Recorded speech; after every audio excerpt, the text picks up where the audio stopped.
also stopped speculating, or not speculated, because the initial information that comes out, and as you all know, you're in the news business, is piecemeal and suspect at best, and the validity of it, we can never be sure of. It normally takes a week or so for everything to calm down until you get at least a trend of what's accurate. But what I do know is I watched the press conference like many of you did, where the spokesman clearly and unequivocally said the doors weren't locked, and he was in the school for an hour before they neutralized the threat. That is unacceptable. So I have agreed to speak and give you some direction on what I believe should have happened based on the best information I have and the training that we have. Once again, Governor Rick Scott was in office at the time when the horrible shooting occurred, and within 3 weeks, because the legislative session was in progress, we had the Marjory Stoneman Douglas law, and it required a lot of things.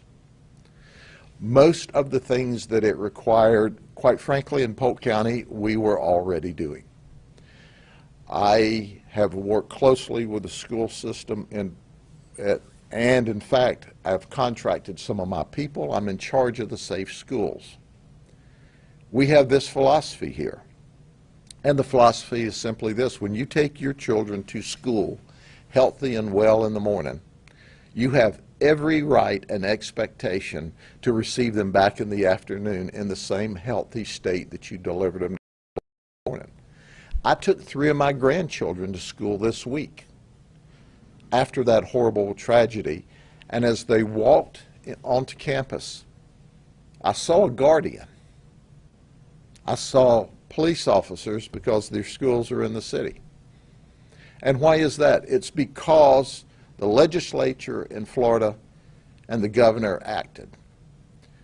But I always say this, and I underscore this: the last school district in the state of Florida to come into compliance was the Broward County School District. Did you hear what I said?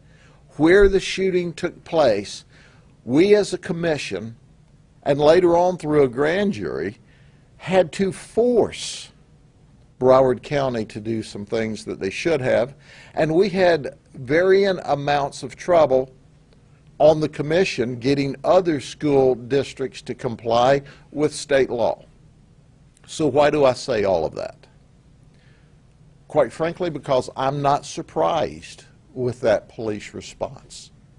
It was a very small community in a very rural part of the state, and what we find overwhelmingly still today, after Columbine, Sandy Hook, Virginia Tech, Parkland, and to name just a few, people are in denial. It can't ever happen here. I will say this, and quite frankly, I hope you can prove me wrong, but the overwhelming majority of the school districts in this country, the overwhelming majority of law enforcement agencies in this country are not equipped and trained to deal with an active assailant, an active shooter, to the level that they need to be. And you can always improve. So I wasn't surprised that the doors were unlocked.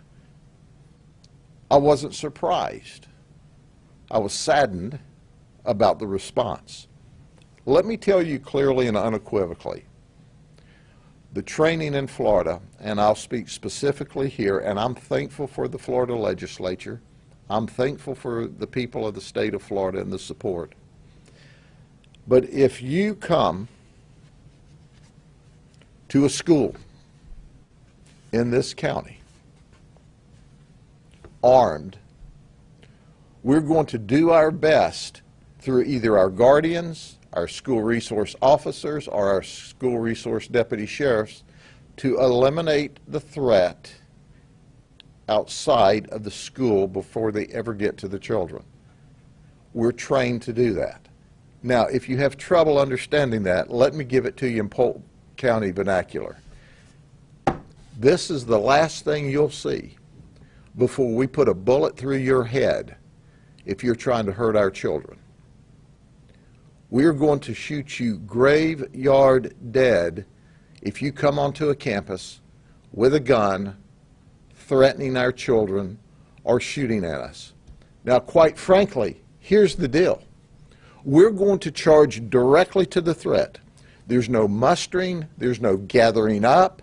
We go individually to the threat and engage it. That's what we train for.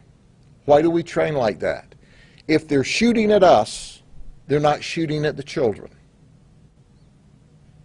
Now, we don't want to be shot either, but given the choice of being shot and killed on the ground or those children dying, we'll die every time. When you turn your children over to us at the schools, they are our children all day long. And that's how we respond. That's how our training responds. Quite frankly, ladies and gentlemen, an hour until they engage the shooter, that is absolutely unequivocally unacceptable. But you have to train for that. You have to have the equipment immediately. You have to work at pushing through. It's hard to run into gunfire. If you've never had that opportunity, and the world hasn't, I can tell you, it's not fun. I have been there way back in the day. It wasn't fun then. It's not fun now. It's not supposed to be fun, but we're going in and eliminating the threat, period. When somebody starts as an active shooter, they're an active shooter. Just because their shooting pauses doesn't let them off the hook. We're going to protect the schools, the businesses. But let me underscore this denial issue, folks. When the threat is there and you dial 911 on that cell phone, we're too late. We know by studying and research the average police response is plus 5 minutes. The average shooter is 0 to 5 minutes. Just look at the numbers. When seconds count, minutes don't make any difference. I'm grateful for the legislature. I'm grateful that they passed the legislation for the Guardian program.